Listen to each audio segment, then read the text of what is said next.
All right, when you are factoring, especially this is the type that you should be able to do by hand, like in the quiz that you're going to take here momentarily.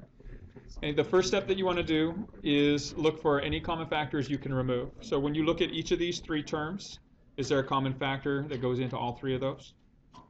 Yeah, a 4. So you can take out a 4.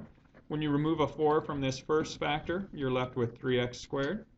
In the second factor, you're just left with that 1x, so we leave it as negative x. And then this last factor, negative 10. Okay, so once you break it, or once you complete that first step of removing common factors, you can now look to see does it fit any special factor forms, or can you reverse FOIL or rewrite the middle term. So let's test to see if we can rewrite the middle term on this. We take our leading coefficient times our constant. It gives us negative 30. Are there two factors of negative 30 whose sum is this middle term, negative 1?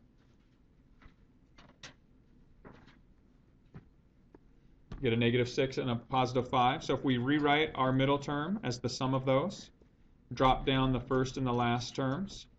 Again, keep in mind that that 4 out front, it has to stay the whole time. Okay, and so now what we can do is work inside the grouping symbols here and factor by grouping. So this 4 is going to stay on the outside. We have this in this first pair of terms, so what common factors can we remove? 3x. When you remove a 3x from 3x squared, that leaves 1x. When you remove a 3x from negative 6x, that leaves negative 2. Okay, remove the common factors now, move to this second group. Whatever this sign is, make sure you carry that down. A lot of people forget to put a sign here, but bring that sign down. Take out the common factors of these last two terms.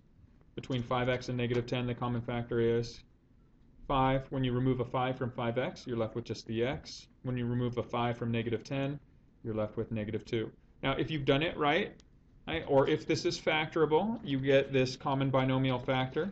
So we leave our 4 out front. We write our common binomial factor of x minus 2. And then the remaining terms of 3x and plus 5 become our last factor.